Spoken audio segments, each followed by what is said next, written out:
জয় গুরু, সবাইকে জয় গুরু। বন্দে পুরুষোত্তমম। পরম প্রেমময় শ্রী শ্রী ঠাকুর অনুকূলচন্দ্রের শ্রীচরণে আমার শতকোটি প্রণাম। পরমারাধ্যা জগজ্জননী শ্রী শ্রী বড়মার শ্রীচরণে আমার শতকোটি প্রণাম।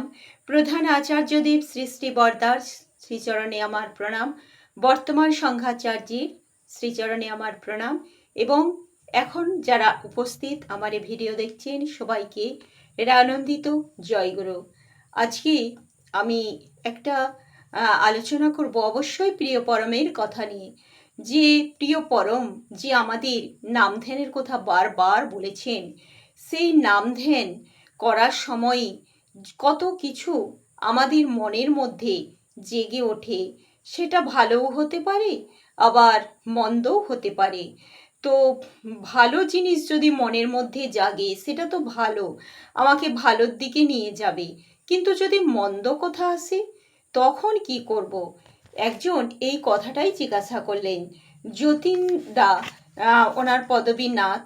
তো উনি বলছেন যে ঠাকুর, নাম ধ্যান করতে বসলে তো ব্যক্তিগত, পারিবারিক ও মানে নানা রকম পরিবেশের নানা রকম কথা মনের মধ্যে তোলপাড় করতে শুরু করে।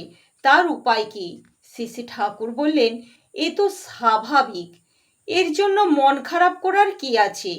আমরা যেসব সমস্যা নিয়ে জড়িত, নাম ধ্যানের সময় সেগুলি তো মাথাচাড়া দেবেই।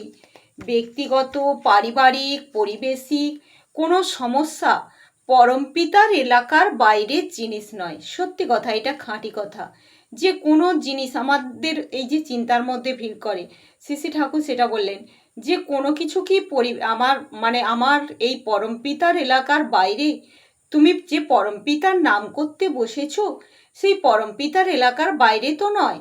আর ওইসব চিন্তা আসলে চাপা দিতে বা তাড়াতে চেষ্টা না করে ওইগুলিকে কিভাবে তুমি ইষ্টমুখী করতে পারো, সেই চলনায় কিভাবে ইষ্টে পথে ওইটাকে ঘুরিয়ে দিয়ে সেই মতো সমাধান পেতে পারো, তাই ভেবে দেখতে হবে।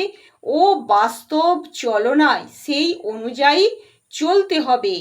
আর এইভাবেই দেখবে সব কিছু তোমার ইষ্টে গিয়ে, আমার যা কিছু, আমি যদি সেটাকে হয়তো কিছু মনে হচ্ছে, সেটাকে কিভাবে ইষ্টমুখী করব সেটাও কিন্তু শ্রী ঠাকুর ভেঙে দিচ্ছেন।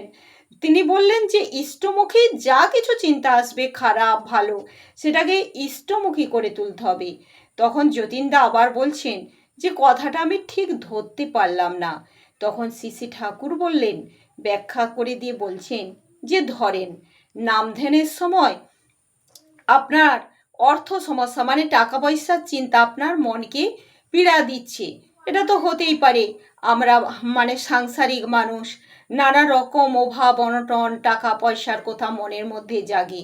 তো আপনি যদি তখন ভাবেন কিভাবে মানুষকে সুষ্ঠুভাবে সেবা দিতে পারেন, কিভাবে বহু লোকের প্রয়োজন পূরণ করতে পারেন, কিভাবে তাদের সুখ সুবিধা করে দিতে পারেন, তার ভিতর দিয়ে কিন্তু আপনার অর্থ সমস্যার সেই সমাধান আপনার ভিতর গজিয়ে উঠতে পারে। এতে সমস্যাটা আপনাকে ইষ্ট থেকে বিচ্যুত করতে পারল না, বরং আপনার ইষ্টি চলনকে আরও উদ্যত্ত করে তুলল। সেই জন্য আমি বলেছি, অভাব যখন মারবেছ, যা জোটে দিস পাবি জো। পাওয়ার ধান্দা যখন পেয়ে বসে, তখন যা সম্ভব দিতে হয়। এই রকম করে অভিভূতিগুলি কাটিয়ে কাটিয়ে তবে সমাধানে দাঁড়াতে হয়। আর অনুরাগের সঙ্গে নাম চালাতে থাকলে একটা জীবনীয় পোষণ পাওয়া যায়। তার বলে সমস্যা সমাধানের পথে বোঝাও যায় ভালো করে। তাহলে কি বললেন তিনি? যে আমার যখন এইরকম অর্থ সমস্যা বা কিছু হবে, তখন আরও বেশি করে তিনি মানুষকে সেবা সহযোগিতা করতে বললেন। তার মধ্য দিয়ে আমার কিন্তু অর্থ সমস্যা মিটে যাবে।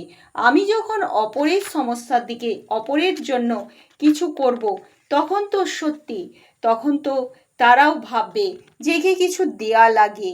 যেমন একটা আমি এরকম মানে এটা বাস্তব ঘটনা।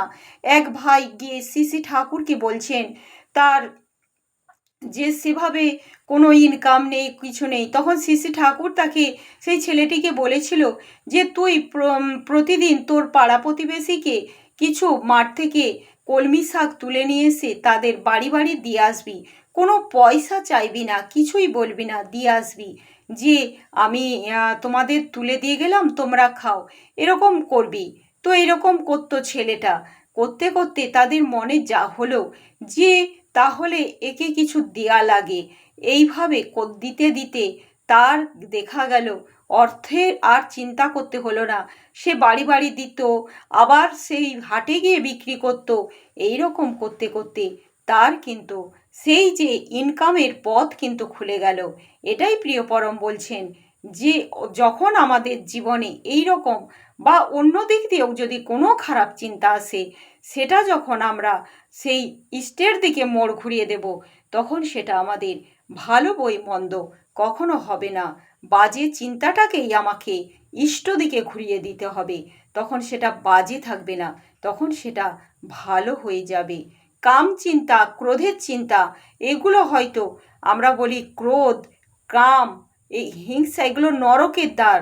কিন্তু এগুলো যখন আবার কামের প্রয়োজন আছে, সেটা যখন সেই এই সমাজে উপকারী কোনো মঙ্গলজনক, সেই কিন্তু কামের প্রয়োজন আছে। কাম যখন অতিরিক্ত হয়ে যায় সেটা কিন্তু ক্ষতিকর।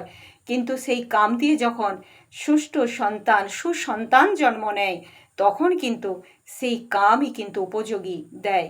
সেই রকম ক্রোধ যখন অসৎ নিরোধের জন্য হয়, তখন কিন্তু সেটা আমার মঙ্গলজনক হয়। যে যখন কেউ কারো ক্ষতি করার চেষ্টা করছে, কিছু করছে, তখন যদি আমি ক্রোধ দেখাই, তাতে কিন্তু সেটা মঙ্গল হয়। আর ক্রোধ যদি আমি এমনি কাউকে কারো ওপর এমনি এমন ক্রোধ করলাম যেটা আমারও ক্ষতির কারণ, অপরেরও ক্ষতির কারণ, যেটা কংস করেছিল, রাবণ করেছিল, সেই ক্রোধ, হিংসা, কাম, এইগুলো কিন্তু ক্ষতিকর। তাই আমার প্রভু বললেন যে যা কিছু আমি যদি ইষ্টের দিকে ঘুরিয়ে দিই, ইষ্ট মানে মঙ্গল, মঙ্গলের দিকে ঘুরিয়ে দিই, বাজেগুলোকে মঙ্গলের দিকে, তখন কিন্তু সেই অমঙ্গলটাই মঙ্গল হয়ে দেখা দেবে। জয় গুরু, সবাইকে জয় গুরু, বন্দে পুরুষোত্তম।